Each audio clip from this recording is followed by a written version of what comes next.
Hi everybody, this is Tim. Welcome back to Broken Dice Solo Wargaming Project number 2, Turn 5. My Archaic Greeks versus the early Achaemenid Persians.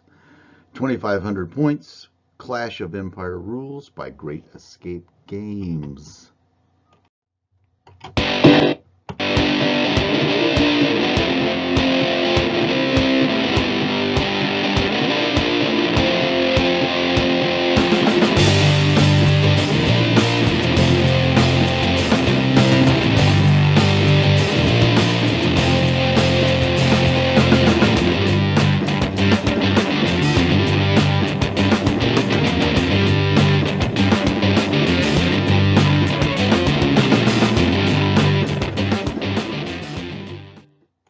Alright everybody, let's get started with the command initiative. That's what I'm going to call this. Like with all the turns and in this game, I have been using a suit of cards for each side. And that suit is dealt out in the beginning. Each side will get one card. I use a die 3 for the Persian side because, as I've mentioned earlier, and I'll go over this in a review, that in these armies they have a command rating, or strategy rating is what they call it. Yeah, strategy rating. And since the Persian side was so much higher than this early Greek period, now you got to remember this period is much earlier in time, even earlier than it could work for about Marathon and earlier time periods. Now, not towards your later Greek period states when they were much more expansive, and the Peloponnesian War and all that. This is a little bit earlier time period, and so the Persians, because of the dynamics of their empire and their expansionist views, were giving a higher strategy rating. So I would roll a die 3 for them, and that would be the number of cards that they would get to use. And when we flipped them over, it didn't matter because the Greeks got a king and the Persians got their obligatory 9 and 8. And so the Greeks will have the first phase of turn 5. Greeks orders phase of turn 5. Okay, the cards are dealt out. Now, obviously, the unit over here with the ace. Let's see. Let's bring up. Yeah, over here. I can't seem to bring it. There it is. I want my laser pointer. Over here with the ace. Now, because they're already engaged in hand-to-hand combat, there won't be any moving or any orders to be given to them because they're already busy. So what we would do here is, in the order of descent, obviously the higher cards would go first in movement, and so on and so on down the list. Over here now, as we saw in earlier turns, that anytime you had units that were stacked in front of each other, that where this problem came in, with a higher number being behind a lower number, then that unit wouldn't get a chance to maneuver in that phase. But since the Greek lines have opened up, the skirmishers are all out of the way, off to the flanks, everybody's going to be able to freely move around.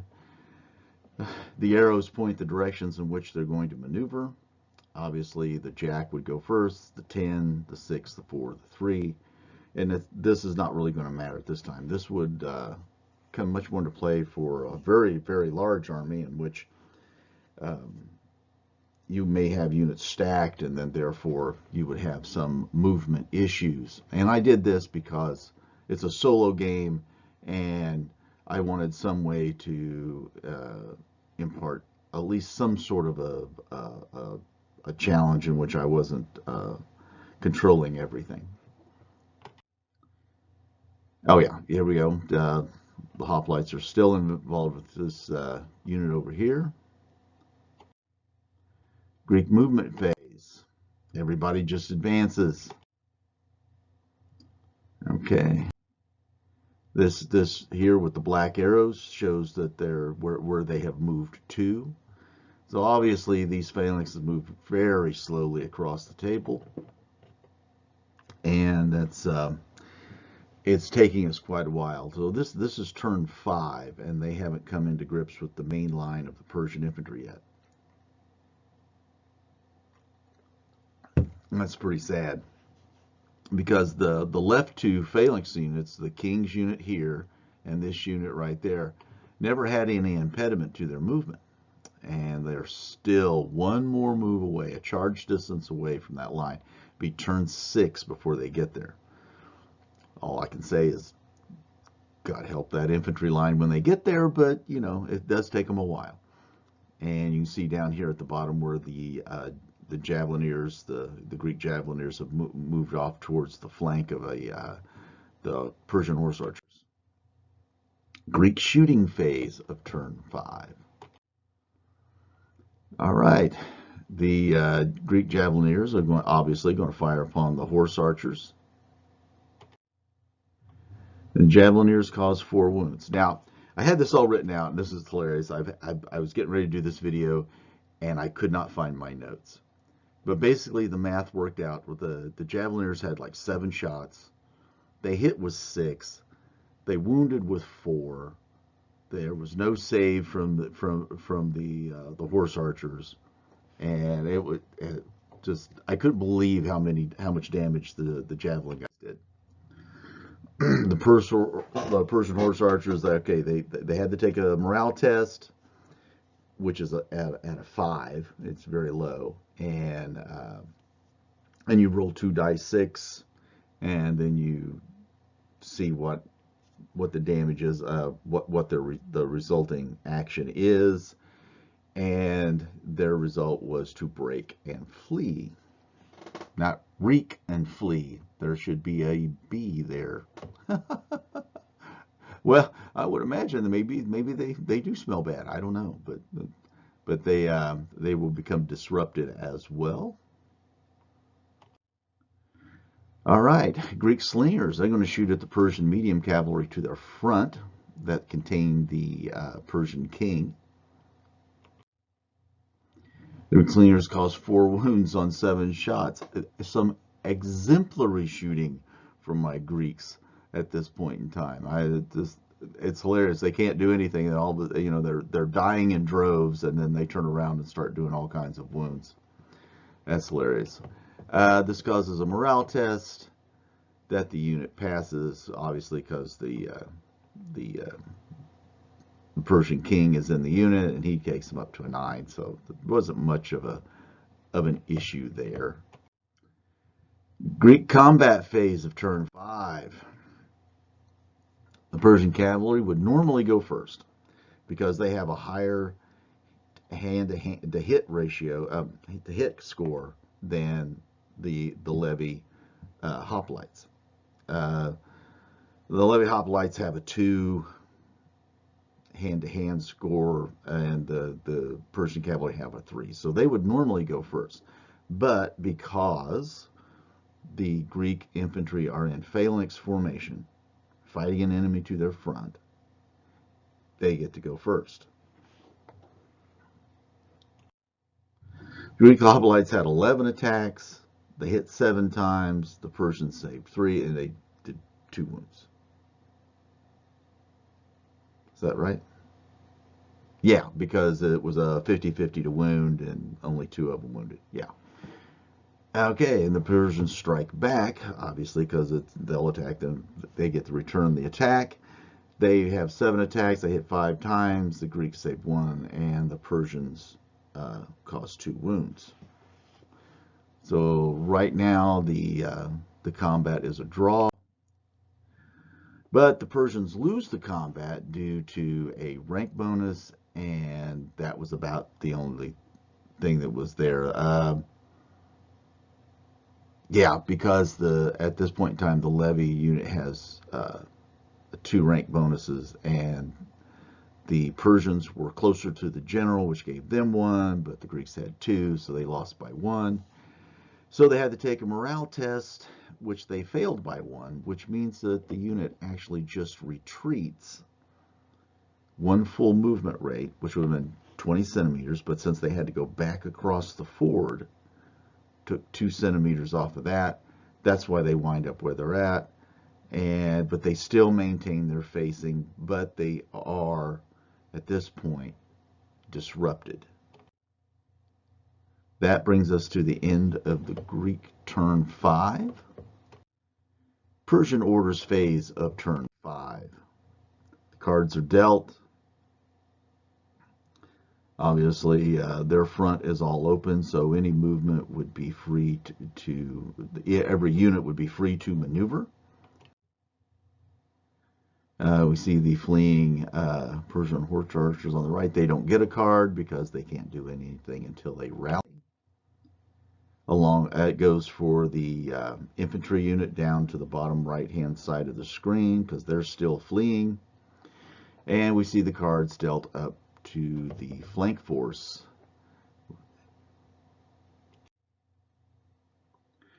All the Persian units decide to hold, to do what these Persian armies do best, and that is to shoot. Persian movement phase of turn 5, there was no real movement as all units held their position. But at the end of your orders phase and movement, I do believe it's the end of the orders phase, movement phase, you rally your fleeing troops during your movement phase because you got to move your chargers and all that kind of stuff. It's very, very similar to other methods for that sort of phase.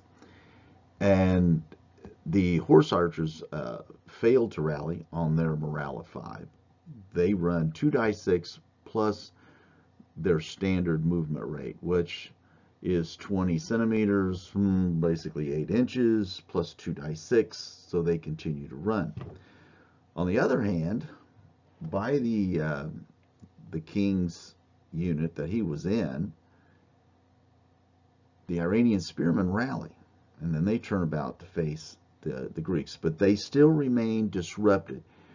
When you roll on the chart for taking damage either from shooting or hand-to-hand combat, if you are broken, even if you rally, you still are considered disrupted for the rest of the game.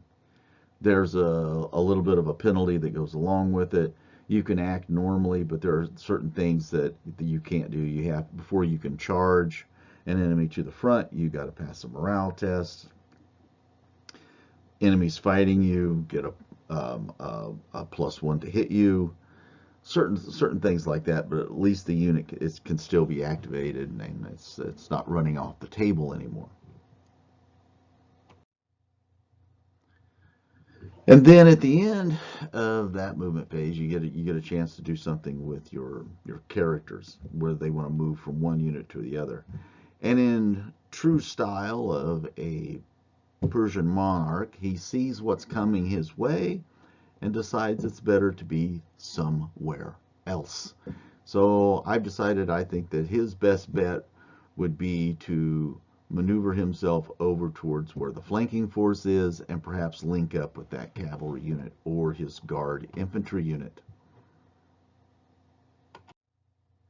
Persian shooting phase of turn 5. All right. Obviously, the whole line held, so they're all going to shoot. The Iranian archers to the right, they do 1 wound to the phalanx to their front. The Sparabara to their left, which is, I call it Sparabara 1 because it's got the sub-commander in it. They do 3 wounds to the Greek general's unit, but obviously that's not enough for any sort of a test, and so it's just damage done. And then the cavalry and Sparabara number 2, they both fire on the next Greek phalanx, and they do a total of 3 wounds. And no, that's not enough to cause a test.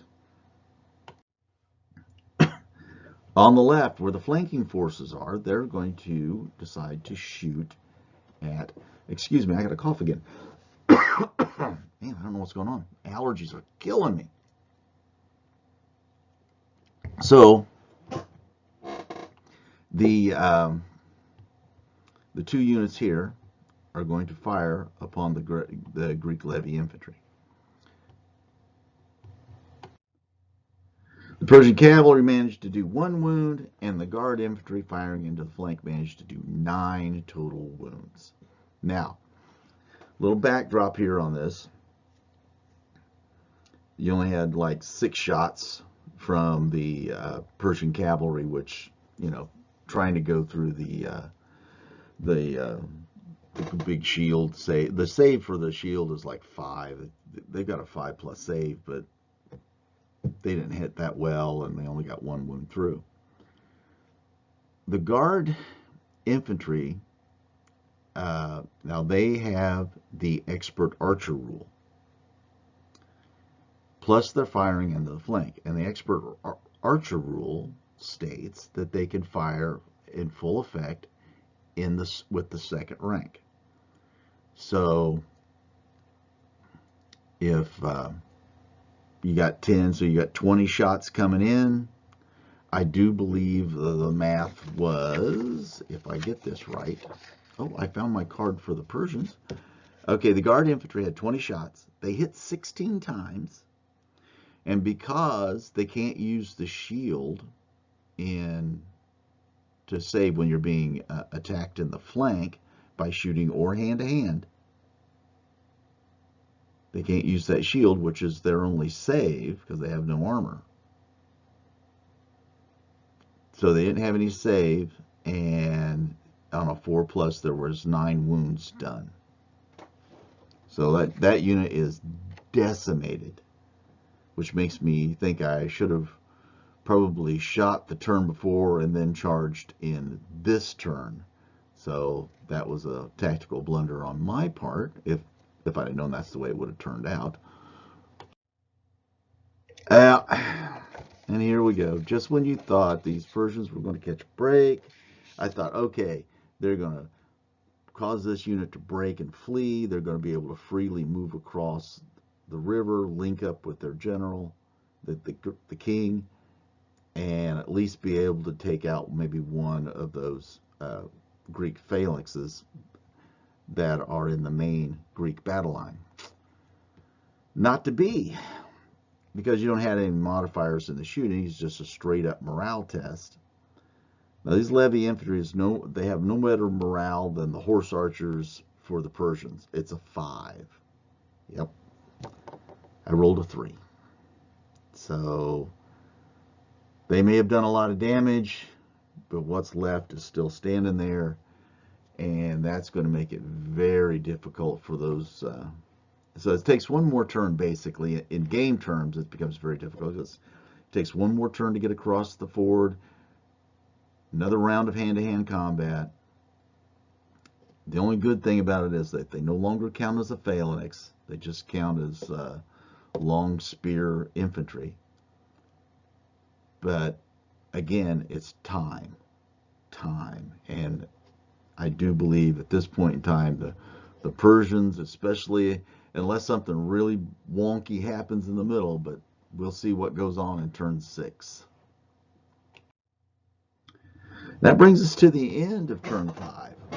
A lot of things took place, a lot of kind of wonky things there, especially with the Greek levy infantry hanging in there, passing their morale test, holding up that flank. So that's been... They came in on turn 3. They were able to activate. Well, they came in on turn 2. They were able to activate on turn 3. So they've gone 3, 4, and 5, and they still haven't cleared the river yet. So that is not good. That has eaten up a lot of time for the Persians. But we'll see what happens in turn 6. I hope everybody's enjoying this. I'm having fun kind of playing this out, learning this game as I kind of go along. Some of the movement things. I'm going to do a little bit of review at the end after we. I don't think it's going to go past turn 6 though, because I don't see how that Persian infantry is going to hang in there against all those big, heavy armored citizen hoplites coming at them. So, but we'll see what the dice tell me is going to happen, because you know. It's broken dice. I'll see you next time.